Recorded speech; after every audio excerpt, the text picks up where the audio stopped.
Everyone, it's Jamie Batts, your instructor for Bio 109. We are going to start our lecture on chapter 17.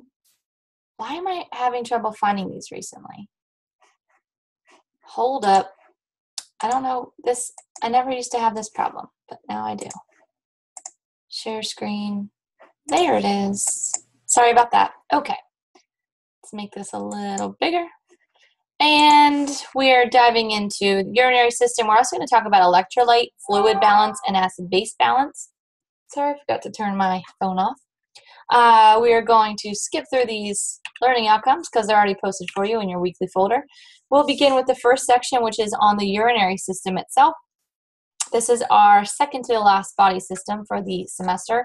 The overall function of the urinary system is to eliminate waste in the form of excess water, any excess salts, and physiological waste that have been accumulating in your body from metabolic processes and digestion.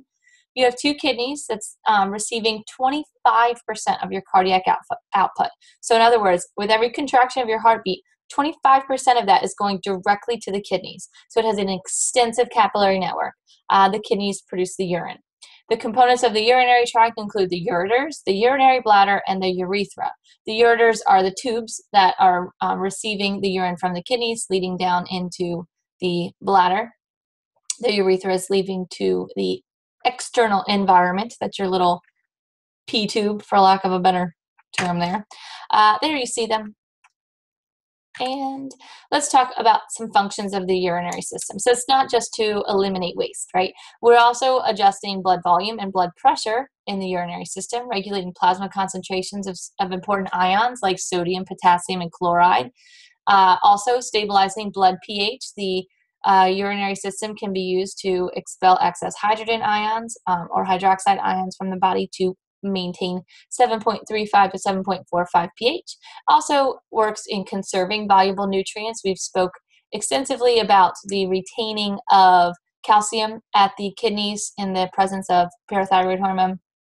So that's just one example. And it's also helping to remove any drugs or toxins, as well as those metabolic waste like urea from the bloodstream.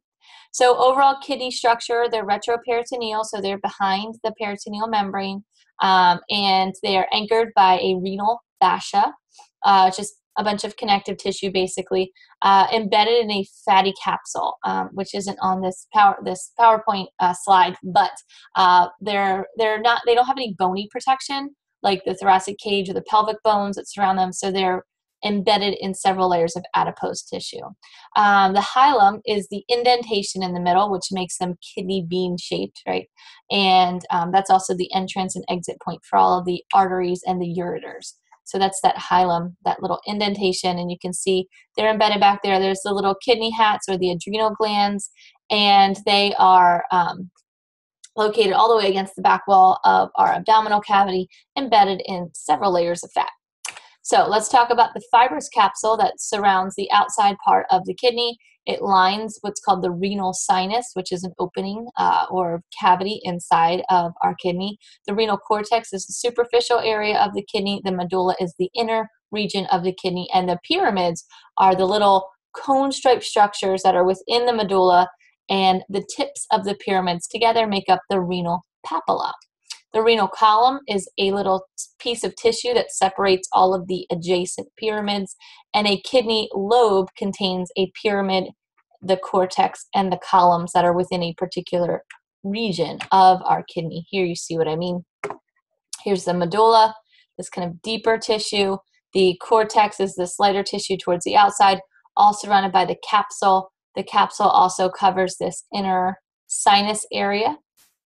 And the pyramids are these little triangular pieces. The papilla are the tips of the pyramids jutting in, and this whole thing, the underlying the column, the cortex, and the pyramid, which is within the medulla, make up a lobe, a kidney lobe.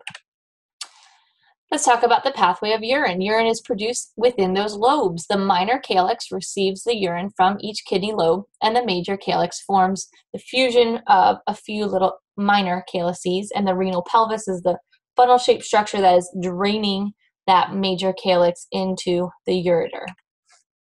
Here you see what I mean. Here's some of the minor calyces. They drain into a major calyx, which drains into the pelvis, and the pelvis fuses with the ureter, takes that urine right on down to the kidneys. This is an actual kidney cross-section. You can see it looks very similar to the actual kidney that we saw in the drawing. You can pause the video here, go back and review these 3 questions. The nephron is the functional unit of the kidney. It has a microscopic structure. This is what is doing the job of the kidney. So this is the workhorse of the kidney. It consists of something called a renal corpuscle. The renal corpuscle is where water and dissolved substances are forced out of the glomerular capillaries, the little capillaries within the kidney. They go into what's called a capsular space, and this is the process of filtration. The filtrate will then move into the tubule. The renal tubule modifies and carries the filtrate on out and is adjusting the concentration of solutes and water within the filtrate. So the corpuscle is where the capillaries are, right? All of the renal arteries bringing all of that 25% of cardiac output into our kidney, breaking them down into, or branching off into several million nephrons, and each nephron has the corpuscle with the capillaries. They're called glomerular capillaries, and then a tubule. The tubule is where all of the stuff that comes out of the capillary goes. So this renal corpuscle consists of the capsule, capsule, and the capillary network. The capillary network is called the glomerulus.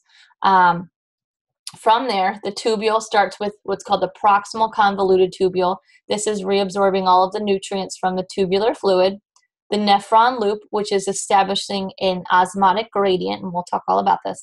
And then the distal convoluted tubule is the final adjustment process where secretion and absorption can occur before the urine is left. So let's talk about this whole process, and again, we'll see it more, and we'll talk about it more. This is just an overview.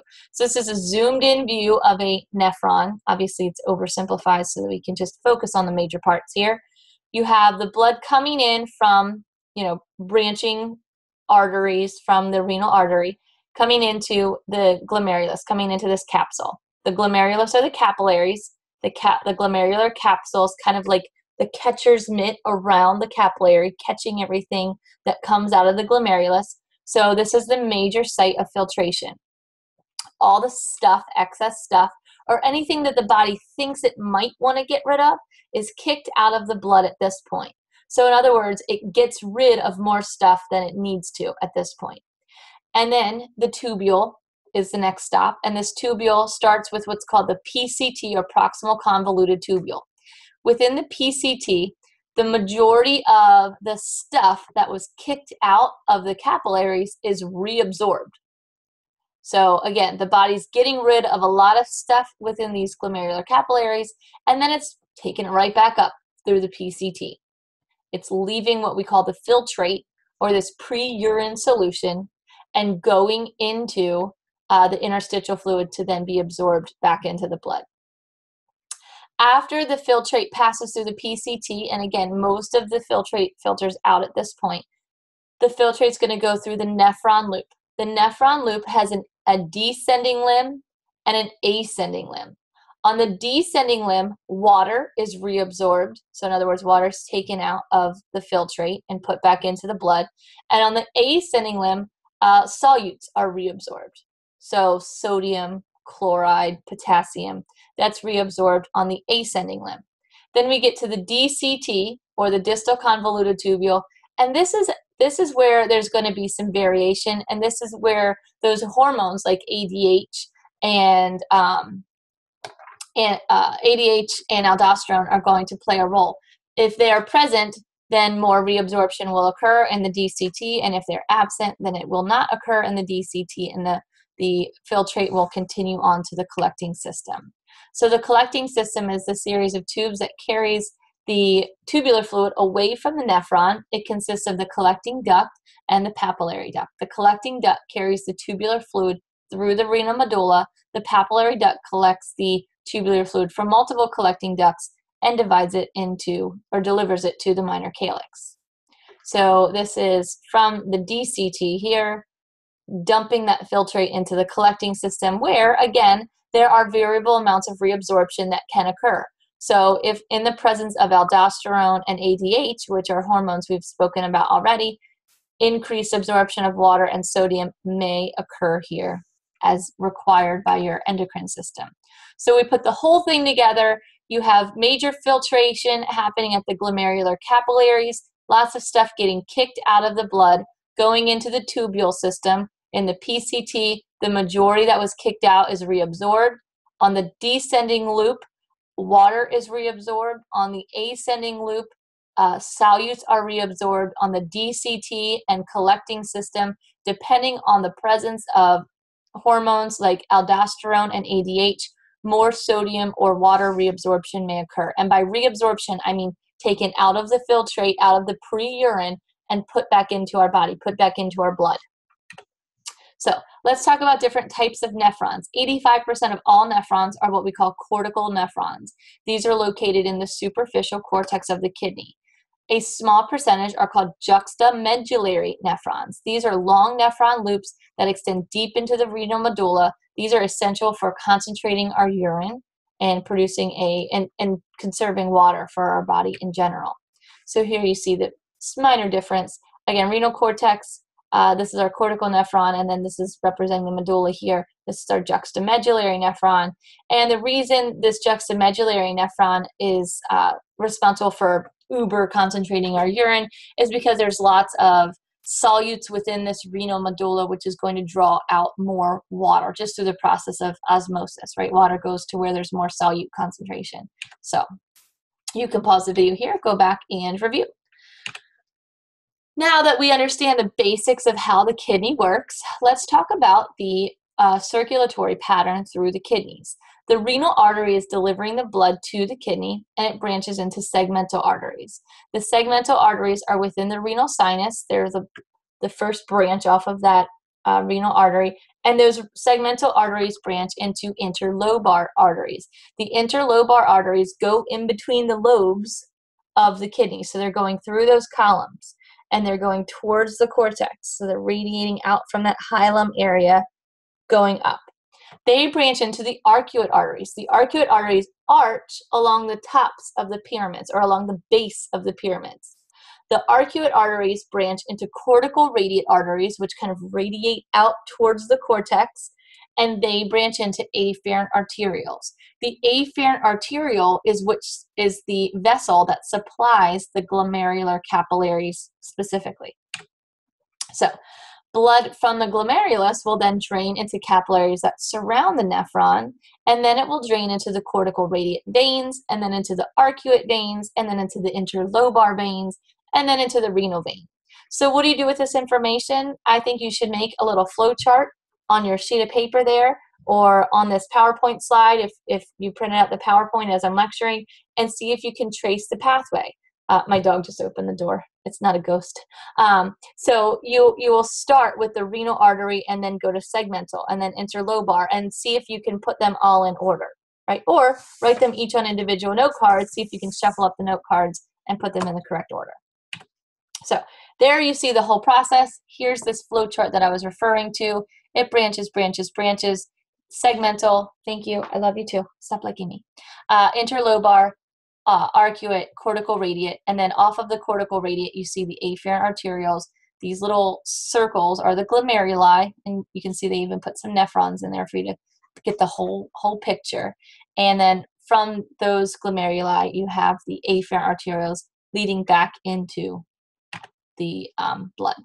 So let's talk about the capillaries within the nephron. The cortical nephron has a relatively short nephron loop, and you can flip back to the previous slides to see the comparison between the juxtamedullary nephron and the cortical nephron, but the juxtamedullary nephron has a fairly large nephron loop. The blood flows from the afferent arteriole to the glomerulus, and that's where filtration occurs. And then the blood's going to flow to the efferent arteriole, and then to the peritubular capillaries. The peritubular capillaries surround the renal tubule, and they drain the small venules that drain into the cortical radiate veins. So here you see the whole process. You have the afferent arteriole, everything's kicked out here, right? The majority of things. Whatever isn't leaves the glomerulus to the efferent arteriole. Afferent, efferent, those words have visited us a lot this semester. Then the efferent arteriole branches into peritubular capillaries, which surround the entire tubule structure. And then these peritubular capillaries will all come together to go to the cortical radiate vein. So these are all soaking up anything else that's been reabsorbed from the tubular fluid. The vasa recta is involved with the juxtamedullary nephrons. Juxtamedullary nephrons have very long nephron loops. Remember, juxtamedullary nephrons are the ones that are responsible for uber concentrating our urine. So the blood flows from the peritubular capillaries into something called a vasa recta within our juxtamedullary nephrons. It's a long, straight capillary that's parallel to the nephron loop. And this is going to help uber concentrate the urine. Blood from the vasa recta drains into the cortical radiate veins as well. So here you still have peritubular capillaries with the PCT and DCT, but with the nephron loop, it's specifically the vasa recta that is reabsorbing the filtrate. Each kidney has about 1.25 million nephrons. Remember I said there's a lot of nephrons in there. Both cortical and juxtamedullary nephrons are innervated by nerves, the renal nerves. Most renal nerve fibers are sympathetic. They adjust blood flow and pressure at the glomerulus, and they stimulate the release of renin. Do you remember what renin does? Well, if you don't, we'll probably review. It's involved in red blood cell production. You could pause the video here, go back and review these 3 questions. We're moving on to renal physiology, little section 2 here. So the urinary system maintains homeostasis through regulating our blood volume and the composition of our blood. It concentrates the urine, so it's super concentrated, and it excretes the solutes. The solutes are things like urea, creatinine, uric acid, right? All these things that are produced by metabolism throughout the body. So these are normal values. Do you have to know the normal values? For me, no. If I gave you a scenario and I said, Sally has high sodium levels in her blood, they're this number, then you just need to know how to apply that information. But you do not have to know specifically the numbers. I'm not a numbers person, and frankly, when you're on the job, you will be able to look up these numbers anyways. So, the 3 processes that form urine are filtration, reabsorption, and secretion. Filtration is when the blood pressure is forcing water and solutes across the membrane into the capsular space. So this is happening in the glomerular capillaries. Reabsorption is when the water and solutes from the tubular fluid go into the peritubular fluid. So filtration is the first step. It all filters out the capillaries, and then reabsorption is going to occur along the nephron to reabsorb or take back the solutes and water that were originally kicked out at the glomerulus. And then secretion is the transport of solutes from the peritubular fluid across the tubular epithelium into the tubular fluid. So this is the opposite. Secretion is putting stuff back into the tubular fluid. So secretion and reabsorption are opposites. And here you see the overall processes here. Filtration, blood pressure pushing stuff out. Reabsorption, pulling it back in. Secretion is pushing it back out. Or pushing it in, I should say, pushing it into the tubular fluid. So let's talk about how our body balances fluid movements. There's a special balance between reabsorption and secretion, and it varies in nephron regions, ultimately regulating the final volume and solute concentration of our urine. So the nephron regions include the renal corpuscle, the PCT, the nephron loop, the DCT, and the collecting system. The renal corpuscle filtrates a high volume of liquid every day. 180 liters is filtrated at the renal corpuscle. Can you imagine if no reabsorption occurred? You would urinate 180 liters a day. That's crazy. Your body would not, you would die. Dehydration would be imminent very, very quickly with that type of filtration. So the filtrate is very similar in concentration to the blood plasma without the plasma proteins. So in the PCT, reabsorption is the primary process here. This is where 60 to 70% of the water that was originally filtered out of the blood is going back into the blood. 99 to 100% of organic substrates are reabsorbed here. So again, almost everything gets kicked out at the glomerulus, and then almost everything comes right back in at the PCT. 60 to 70% of sodium and chloride ions. So you might say, why kick it all out if you're going to reabsorb it right back? Because sometimes it's not reabsorbed right back. And sometimes you need to kick everything out to get the bad stuff out, and then you just take the good stuff back in. It's sometimes easier for your body to do that. Within the nephron loop, this is another 25% of your water being reabsorbed here, 20 to 25% of sodium and chloride ions. So this is creating a concentration gradient within the renal medulla, which helps those juxtamedullary nephrons and the vasa recta really uber concentrate the urine.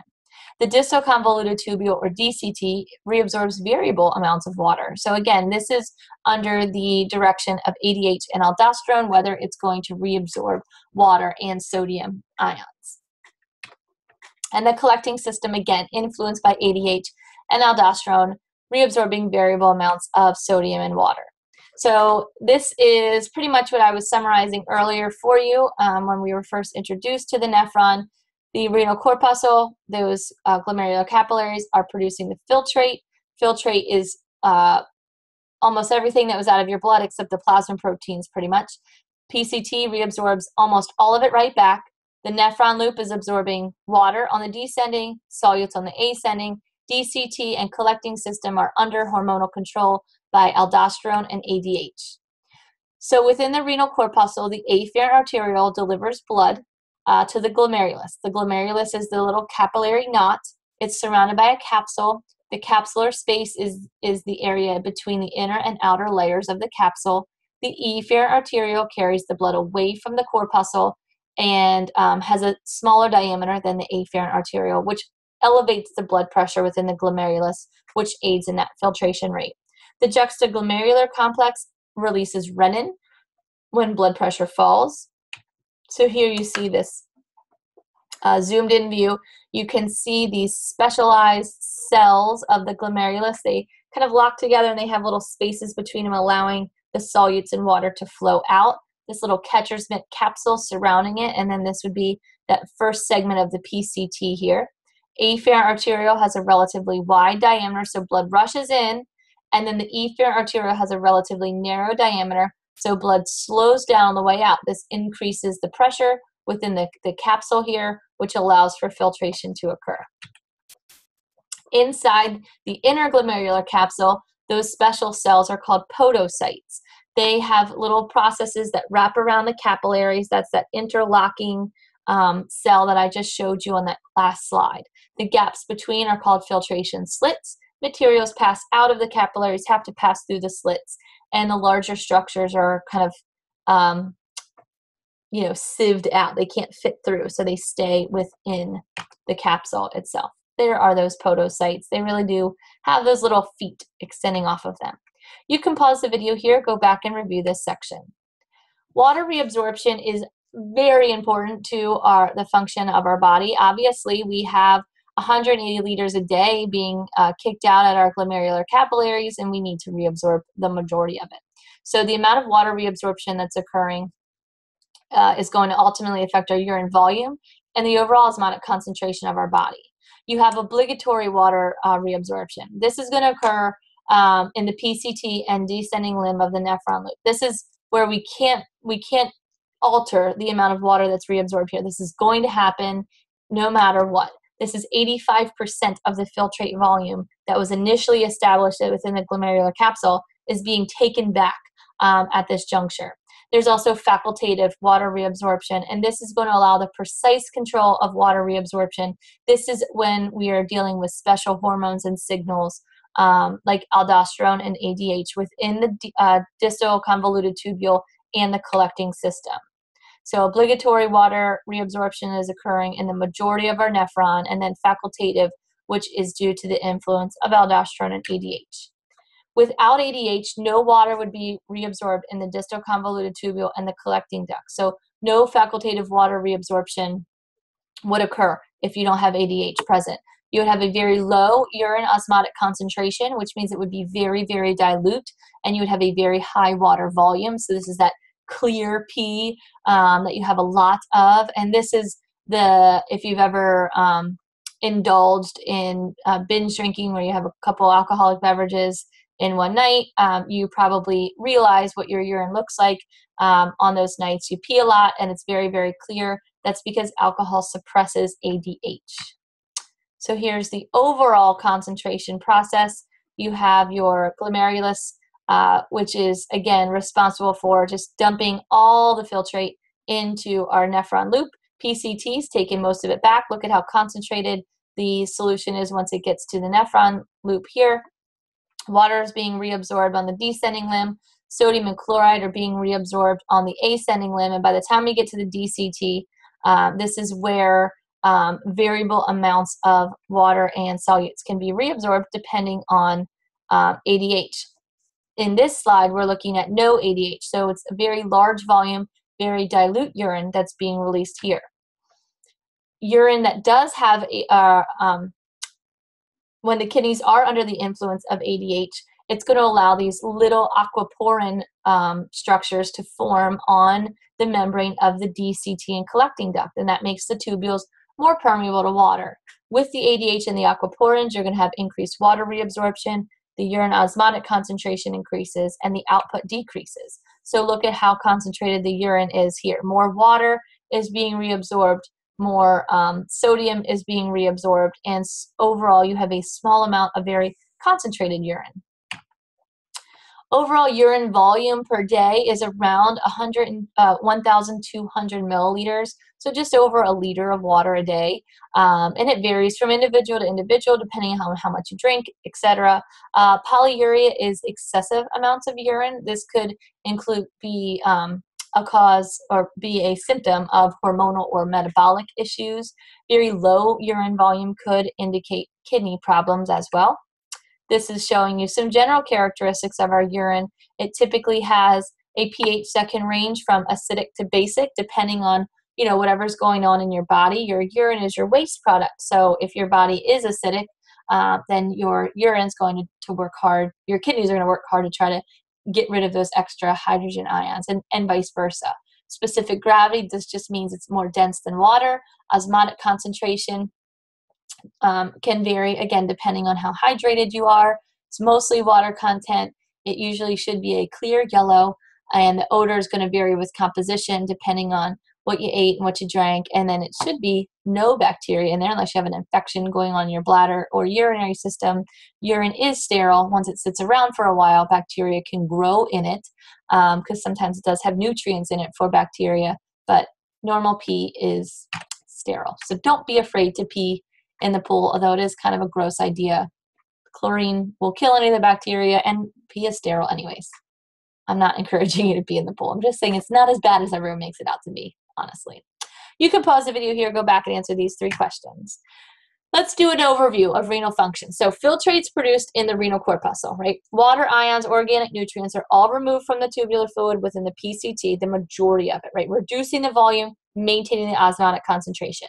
Obligatory water reabsorption is occurring in the PCT and the nephron loop, and the ascending limb of the nephron loop is going to reabsorb sodium and chloride, lowering the osmotic concentration of the tubular fluid, and then the tubular fluid can be adjusted in the DCT and collecting system depending on the presence of ADH and aldosterone at that time. The vasa recta is going to absorb water and solutes that are reabsorbed from the nephron loop and the collecting ducts, and it transports solutes and water into the venous system, ultimately maintaining that concentration gradient within the renal medulla that is necessary for urine concentration to occur. So, summary. We have afferent arteria coming in, all the solutes coming out, water coming out at that capsule, and then the PCT is reabsorbing the majority. You can follow the numbers if you want. So we have a osmolarity of around 300, osmolarity here around 300, and so the overall concentration stays the same. In other words, reabsorbing the equal concentrations or equal amounts of water and solutes within the PCT. Then in the nephron loop, this is where we start to concentrate. This is where water is being reabsorbed in the descending limb, and then sodium and chloride are being reabsorbed in the ascending limb. So again, if you just keep an eye on these numbers, we're uber concentrating here, getting our concentration to 1200 or so. And then once we get to the DCT, since we've taken out all of the sodium and chloride, our urine is now relatively dilute. So under the influence of aldosterone or an ADH, sodium and chloride or water may or may not be reabsorbed. Same thing in the collecting system, may or may not be reabsorbed at that point as well. Ultimately, we want our urine to be around an osmolarity of 1200 or so, and that is when it would be expelled into the renal pelvis and then collected. You can pause the video here, go back and review. Renal failure is when the kidneys are unable to perform any of their excretory functions to maintain homeostasis. So this would impair all of your body systems. Everything depends on your blood, and your kidneys are filtering your blood. So if your kidneys are not working, everything is going to be affected. Reduced urine input, disturbed fluid balance, disturbed pH, muscular contractions, disturbed metabolism, digestive functions, hypertension, anemia because of erythropoietin, decreased erythropoietin production, CNS problems like sleepiness, seizures, delirium, coma, all of that. Kidney function can deteriorate very rapidly in just a few days, and it can stay impaired for weeks and weeks or suddenly show up. Stopping infiltration caused by toxic drugs, reduced renal blood flow or renal ischemia, urinary obstruction, trauma to the urinary system, allergic responses, recovery or partial or complete will determine if you're able to survive from this renal failure. Kidney function can deteriorate gradually as well. This is associated with problems that accumulate over time. The progression can be slowed, but renal failure is not reversible. The management involves restricting water, salt, and protein intake. This is basically reducing the strain on the urinary system by minimizing the amount of urine that's produced and the amount of nitrogenous waste that are generated. Acidosis is the common problem with renal failure, and it can be encountered by ingesting, or it can be countered by ingesting bicarbonate ions, taking like an antacid type product. Dialysis is the process of passive diffusion across the selectively permeable membrane. So hemodialysis would be using an artificial membrane as an alternative to a kidney's normal membrane around the glomerulus. This regulates the composition of blood using a dialysis machine. The membrane pores will allow for diffusion of ions, nutrients, and organic waste, but not plasma proteins. The dialysis fluid containing specific concentration of solutes on either side of the membrane.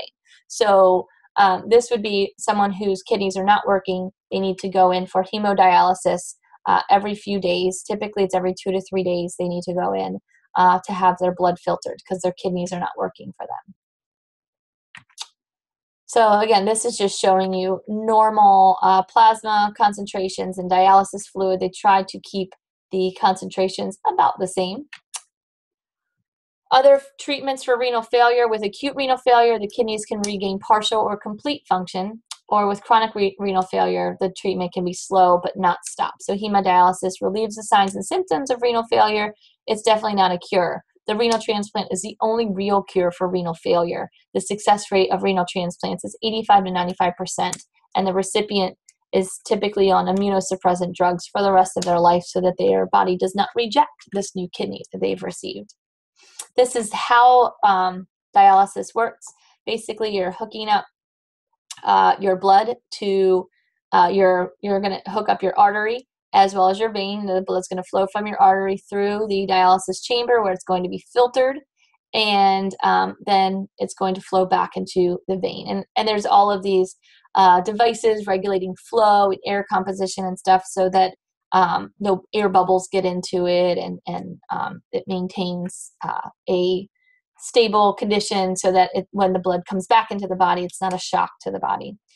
You can pause the video here, go back and review.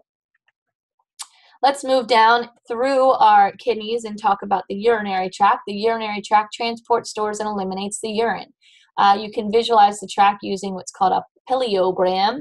The ureters are paired muscular tubes that come from each kidney, and they go to the back of the urinary bladder. They're retroperitoneal and attached to the back of the abdominal wall. The bladder, the urinary bladder, is a hollow muscular organ, holds up to a liter of urine. And then the urethra. Here's the piliogram, where you can actually see the renal pelvis and the calyces of the kidneys, the ureters coming down, and the urinary bladder. The urethra extends from the neck of the bladder to the exterior part of the body. It's different lengths and functions for males and females. Obviously, the males is longer, transports semen as well as urine. The females only transports urine. Slight differences in male and female urinary systems. You can see the urethra here from the male coming from the bladder, going down the penis to the outside. And same thing with female. The bladder is on the anterior surface and much shorter urethra exiting out through the vaginal opening. So the urine is released through the process of micturition. That's the fancy word for urination. The wall of the urinary bladder is lined by mucosa, submucosa, and a muscularis layer. The muscularis is called the detrusor muscle. It has an inner and outer layer, just like the lining of our digestive system, longitudinal and circular layers. Same idea. The contraction is going to compress the bladder, expelling the urine into the urethra.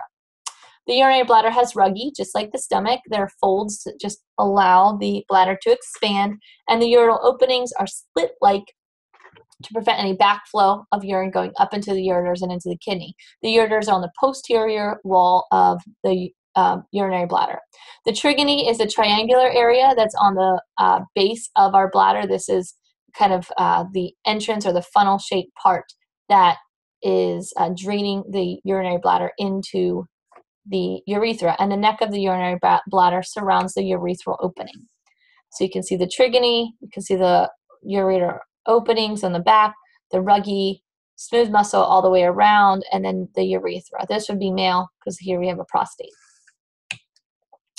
There are two sphincters involved with the urethra. You have an internal urethral sphincter. This is found in the neck of the urinary bladder, and this is an involuntary smooth muscle. Then you have an external urethral sphincter. This is where the urethra passes through the urogenital diaphragm, or that muscle that kind of holds everything in. And this is a voluntary control. This has to be relaxed in order for urination to occur. So there is a reflex involved with micturition. This is increasing urine volume, stimulating the stretch receptors in the urinary bladder. Afferent fibers carry that information to the sacral spinal cord. Parasympathetic motor fibers carry commands back to the urinary bladder. The postganglionic neurons in the bladder will stimulate the contraction of the detrusor muscle, and then voluntary relaxation of the external urethral sphincter is going to cause relaxation, and that internal sphincter will open as well, leading to urination. So here's the whole pathway. Obviously, since you're in control of this external sphincter, you're going to realize that you have to go to the bathroom before you actually go to the bathroom. So this is where voluntary control takes over the reflex. Right at that moment, your body's going to say, okay, I really have to go now. And then as soon as you sit on the toilet or stand over the toilet, whatever, then you will be able to release that muscle and urinate. So the urge to urinate appears when about 200 milliliters are in the bladder. So after micturition, there's still urine left in the bladder. So even if you don't think you have to go, you could still go. Voluntary control of the external urethral sphincter requires the corticospinal connections, which typically don't develop until about age 2, hence potty training age. Much earlier than that is very difficult if you try to potty. Some children obviously develop differently than others and can be potty trained earlier, but that's the normal, around age 2, or after age 2, really. You can pause the video here, go back and review these questions. Disorders of the urinary system are detected by changes in volume and appearance of the urine, as well as frequency in urination. There can be pains in various locations that can indicate urinary bladder disorders, pyelonephritis, which is kidney infection, or renal caliculi, or kidney stones. Dysuria or painful or difficult urination may indicate cystitis or urethritis, or some type of urinary obstruction. Other clinical signs of urinary system disorders include edema or swelling. The renal disorders often lead to protein loss in the urine, or proteinuria. Severe proteinuria can cause generalized edema within our peripheral tissues because those plasma proteins are there to balance our fluid levels throughout our body. Facial swelling is common, especially around the eyes.